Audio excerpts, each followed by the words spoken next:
first thing you want to do before starting a project, I probably said this in one of my older videos, but I'm going to do it again.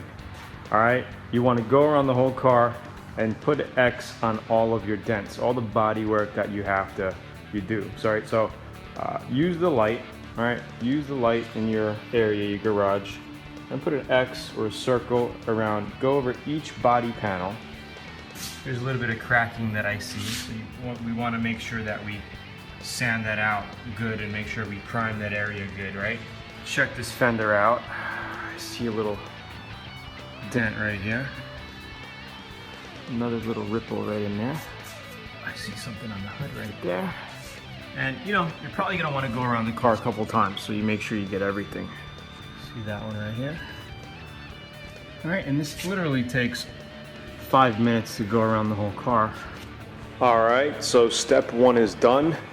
We took off the rear bumper cover and start attaching our lower body kit area. All right, we have our pieces here that we ordered off eBay, our little rear diffuser.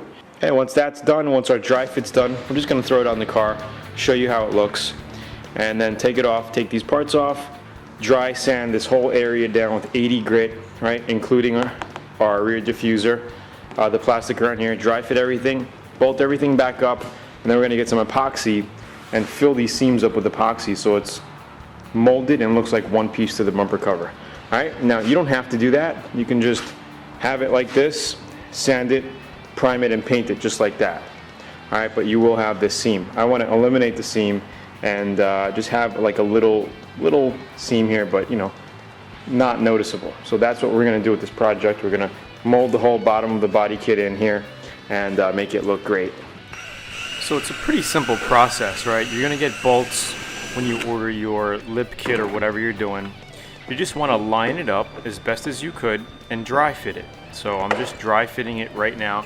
Later we're going to take it all off and sand both pieces with 80 grit so we have something for the 3M epoxy to adhere to, right? You're going to need to scuff it up, and I like to use 80 grit. All right, so that's basically it. You put the bolts in, dry fit it all, just make sure it fits the way you want it, and go from there.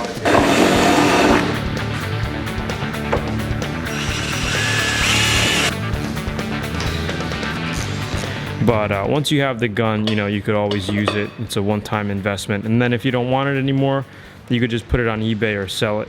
So with this one tip, we're gonna do our trunk. We're gonna do all of our epoxy work on this car, basically. We're not gonna do any more epoxy work. We're gonna load it on heavy. This way we don't have to load it on again. And then we're just gonna sand it out and do our body work. And if there's a couple of light areas that we gotta redo, we'll just put a little bit of body filler in it.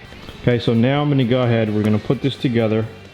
The epoxy tip, this basically this tightens up on here. That's all there is to it, okay? Then you just squeeze. Okay, you can see it. So it's a pretty simple process. You're just gonna squeeze it into all the seams, just like that. Put a little bit of spit on your finger, and you just go like this. All right, we're almost done, and like I said, you wanna make sure to have all of your body parts ready to do your epoxy. This way you don't waste your mixing nozzles, because they're about $1 each. So if you could have all your body work done like I did here, I had my front bumper cover done, my rear bumper cover done, and the trunk lip, and I did it all at one shot. So here you could see that I'm lifting it up a little and then I'm squeezing it in, right? And then letting go. Just so we make sure we get epoxy underneath. And then you could see that I'm tightening it up now, just a little. And then we use our finger and smoothen it out. This tip thing is clean. All right, we're gonna take this off. Take our tip off slowly, right? A little, just wipe it. Okay, now you could just close it up and you could just store it like that. All right, then it's good for your next run. And we used about half. I would say a little less than half because it starts at about here. And we got that much, so we still have that much left over, which is plenty. I mean, you could do 2 cars if you want, 2 body kits on cars if you wanted to.